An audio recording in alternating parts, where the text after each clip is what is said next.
Hello my beautiful watchers and welcome back to Lost in Adaptation, the internet review show all about, well, judging adaptations. Okay, buckle up my lovelies, this one takes some explaining.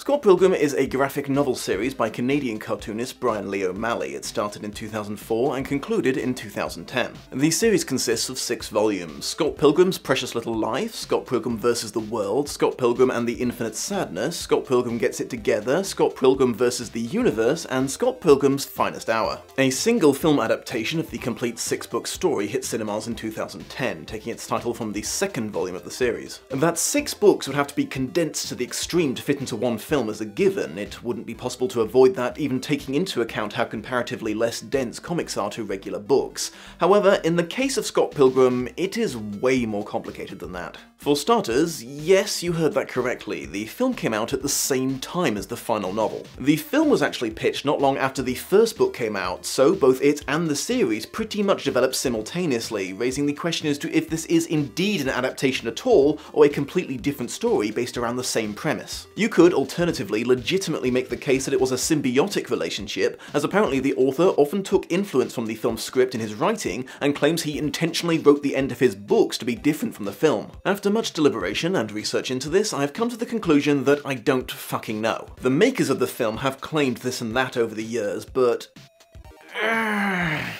there's just too much of the later books in the film for me to say they were completely doing their own thing, but there's also a super obvious and completely understandable drop in book accuracy in the parts of the film based on the books that weren't written when it was started. This is another one of those occasions where the filmmakers throw the words "very involved" around a lot when asked how much influence the book's author had on the screenplay. I have personally come to suspect that this is industry shorthand for "he was there and we were willing to listen to his suggestions but didn't give him any actual power to decide the end product." Which actually makes sense. O'Malley has gone on the record saying he wasn't 100% enthusiastic on the idea of a film adaptation in the first place, as he believed they would make so many changes it would be unrecognizable from his work. However, he was enthusiastic about being given money that he could use to help him live, so he signed off on it. So here's the problem I face. I don't know exactly how many of the books were finished enough to be useful to them when they were finalizing the screenplay for the film. I also don't know if the later similarities between them were the result of the filmmakers being willing to make changes to the script to better fit the books, or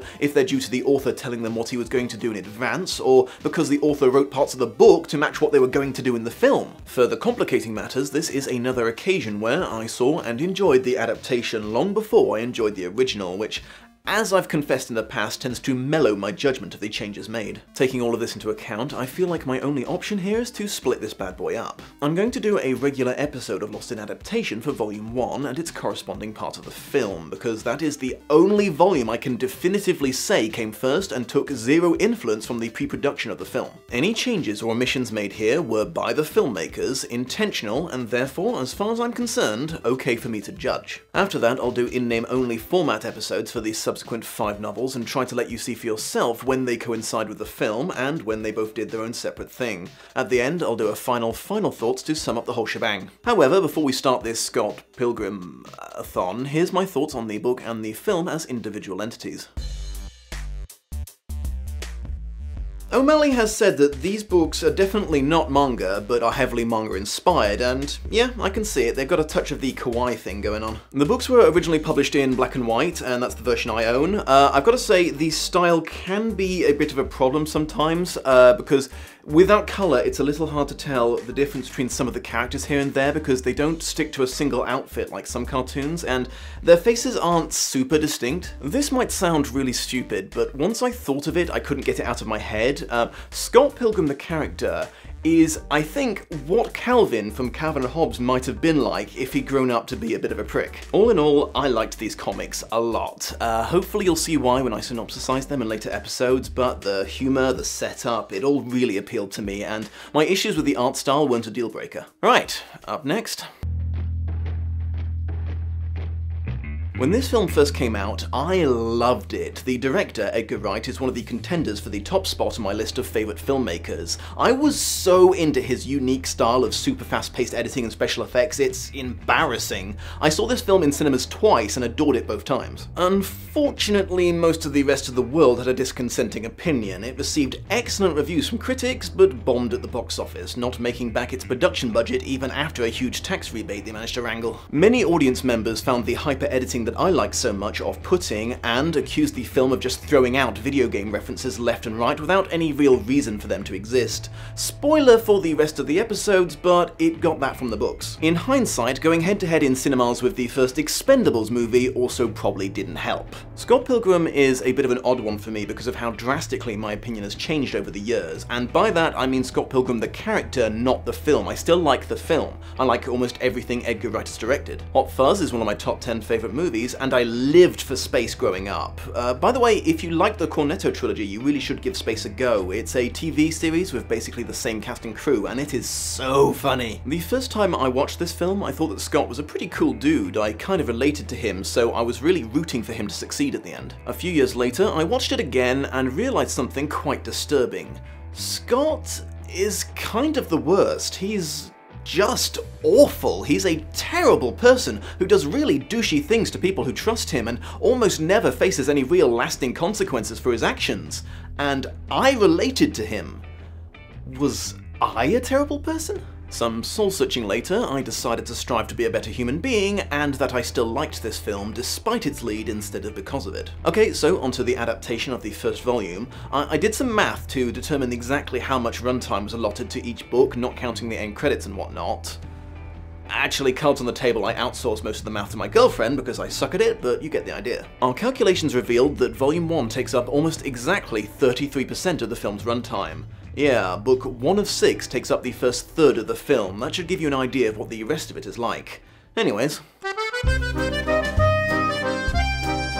The universe it takes place in is basically identical. It's pretty much our world, except video game rules apply. It's not unusual for people to have extraordinary fighting skills, mystical powers, or the ability to move through magic door portals to take shortcuts around a city. However, no one goes on quests or tries to take over the world or anything like that. It's just not unusual for fights to the death to break out over various things, with the loser disappearing, leaving behind coins or some such reward for the victor. FYI, though it's not openly acknowledged in either the comic or the film, according to O'Malley, it's always been canonical that people who die this way simply respawn back in their homes in the United States, which explains why no one seems particularly bothered by people murdering each other in public. It's more of an inconvenience than anything else. With the possible exception of Scott, they somehow managed to get actors who look, to me at least, eerily similar to their comic counterparts, despite the very simplistic art style of the comic. Moving on to the plot, I'm just going to say in advance that, despite all the excuses they could have had not to be, this film is super loyal to the events of Scott Pilgrim Volume 1. And 20-something-year-old Scott Pilgrim, living in Toronto, Canada, is being teased by the fellow members of his band Sex Bomb, Kim and Stephen Stills, and Stephen Stills' younger brother young Neil, for dating a 17-year-old high schooler. Said high schooler, a young lady of Chinese descent named Knives Chow, is invited to watch their band practice and is very impressed despite the mediocrity of their performance. Scott's new cradle-robbing status is also received with ridicule and skepticism by his sassy gay roommate Wallace and his little sister Stacy, who demands to know if he's just using this poor girl to get over a bad breakup he had a year ago.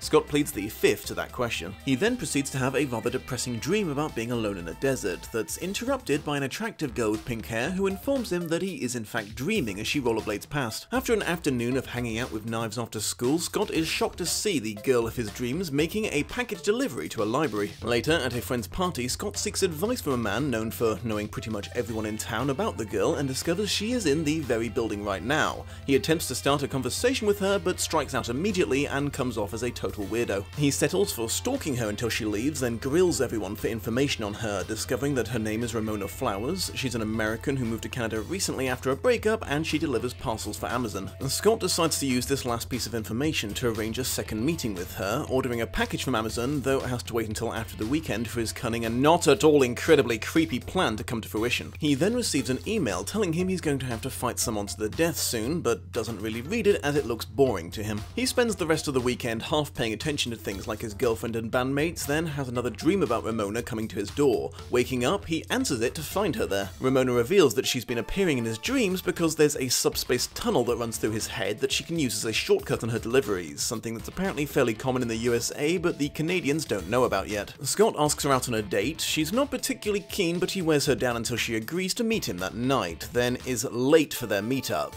Yeah, this is the guy I related to. I'm so sorry everyone who knew me in my 20s. The date doesn't go very well as apparently Scott planned nothing and they just wander around in the cold until a blizzard forces them inside. Ramona offers Scott tea, then he walks in on her changing. All of this, for some inexplicable reason, seems to incline her to bonk him, but she changes her mind at the last minute. In the first act of human decency he's shown since the start of the story, Scott accepts this without question. The next day he invites her to a gig his band will be playing at. At said gig, Stephen Stills is nervous because the band they're playing right after, Crash and the Boys, are supposed to be quite good. However, Scott's main concern is he apparently forgot that his other girlfriend was coming to this event as well, so he needs to keep her and his new love interest distracted. He attempts to do this with loud music, but is interrupted by the arrival of Matthew Patel, who introduces himself as the first of Ramona's evil exes and announces that their battle has begun. In a surprise development, it turns out that Scott Pilgrim is actually mad awesome at martial arts and easily defeats his initial attack before professing confusion at the situation.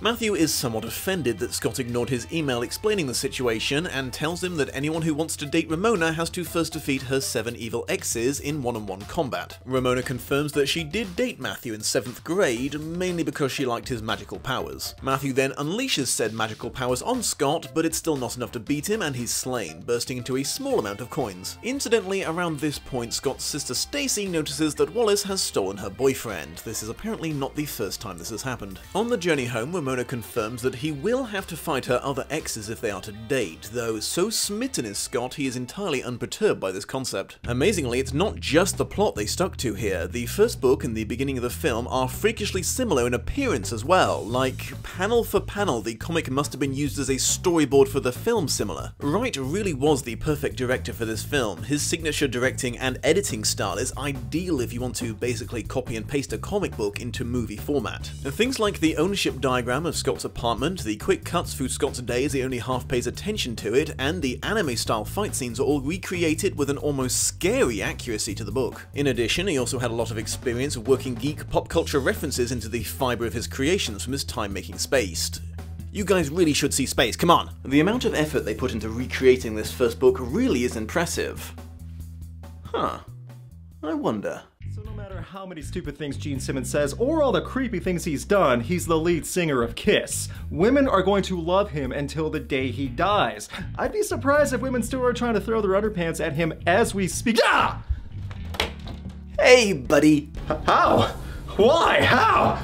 Also, no! The restraining order! I'm more than 400 feet away. Also, I missed you too.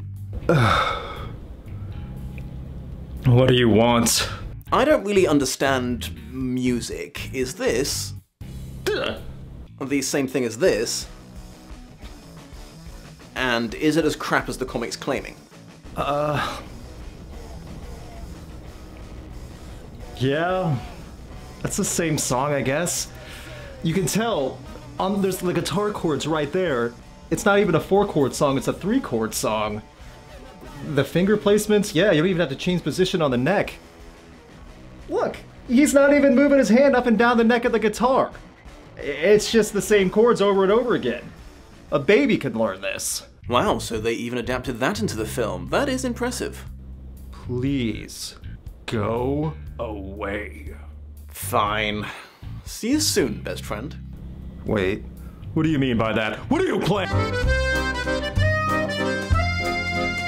The first change that jumps right out at you in the film is Michael Cera's performance as Scott Pilgrim. It's kind of weird, he says almost all of the same lines, performs almost all of the same actions, but while comic Scott did these things with a confident, almost arrogant smile and shoots back witty retorts to any negativity thrown his way, film Scott mumbles and slouches his way through every scene, avoiding eye contact and trailing off into submissive silence when verbally challenged by his peers. I'm not sure if they changed the character of Scott to better fit Michael Cera, or if they cast Michael Cera because they wanted to portray a different kind of Scott, but I don't like it. It's nowhere near as bad as The Hitchhiker's Guide to the Galaxy adaptation because the film didn't resort to using cheap, horrible cringe humor But I guess I just get enough of that awkward in real life. I don't need it in my comedies, gagnammit. Presumably to lessen the ick factor slightly, Scott is lowered from 23 to 22 years old, and Knives is just about to turn 18 instead of having just turned 17. There's a few instances here and there of lines or jokes being altered in the film to make them funnier, or at least make the payoff quicker to suit the fast-paced editing. Ninja Revolution is a film original. It's used as a setup device for Scott and Knives working surprisingly well together as a combative team,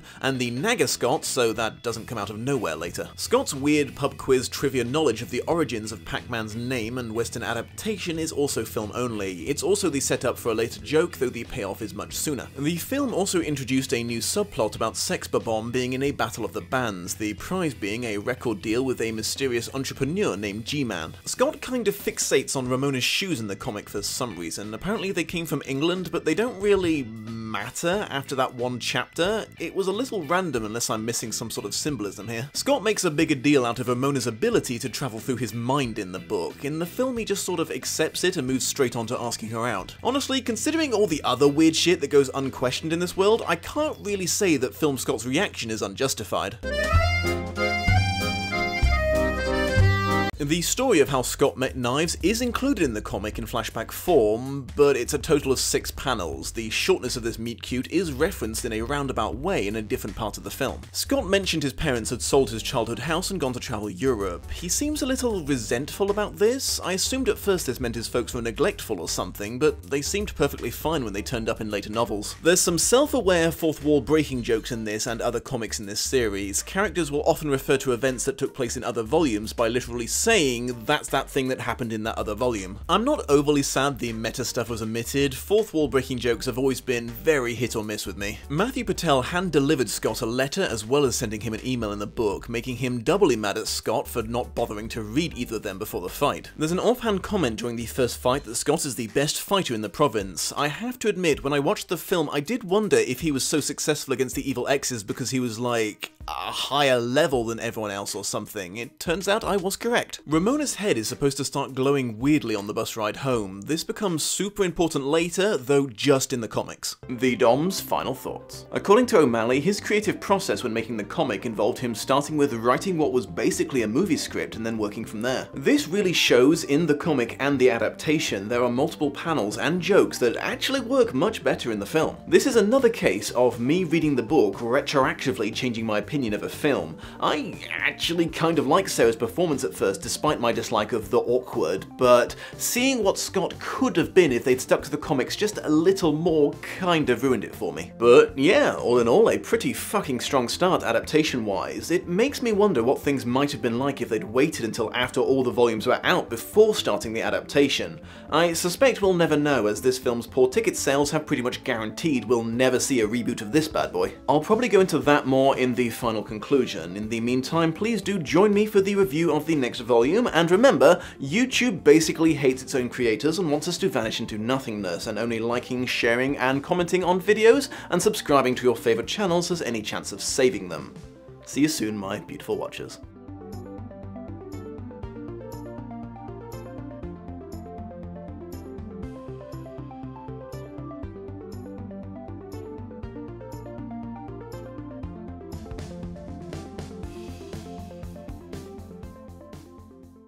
Hello again, my beautiful watchers. I just wanted to take this opportunity to give you a quick reminder that there's a wonderful website called Patreon that's been allowing online producers to actually make a living doing what they do, since apparently YouTube's decided that they shouldn't anymore. Basically, they offer the chance to pledge a certain amount of money per month or per video in exchange for various rewards offered by the creator. There's a variety of stuff you can earn by becoming one of my patrons, including early access to all videos and taking part in that survey you see at the start of every Lost in Adaptation episode. That's actually a very important part of the process, as I use it to gauge how much I'm going to need to explain about the book and the film before I start comparing them. If you decide to become a higher level contributor, your name will be added to the credits that you're seeing right now, and you'll be given the option to join my private chat room so you can regularly talk with me and other patrons. If you're keen enough to join the topmost tier of patronage, you'll earn the most coveted of all the rewards, the chance to pick a future adaptation to be reviewed by yours truly. However, if right now you are thinking, My goodness, the Dom, I can't do that, for you see, I am of the Fremen, and we use water as currency here on Arrakis. I mean, you can have some if you really want, but I'm not sure how much use you're going to get out of it. Fear not, it would still be a huge help to me if you were to give that like button the old clickaroo, share this episode on social media with perhaps a little recommendation to your friends to check it out, and subscribe if you've not already. It really helps my channel grow and reach new beautiful watchers. I hope you have a most pleasant day, and I will see you in the next episode. I'm going to do a regular episode of Lost in Adaptation for Volume 1.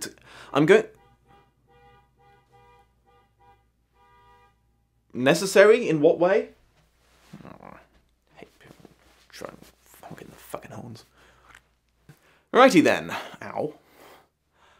Broke my finger making a hand gesture. I'm so weak and fragile and brittle.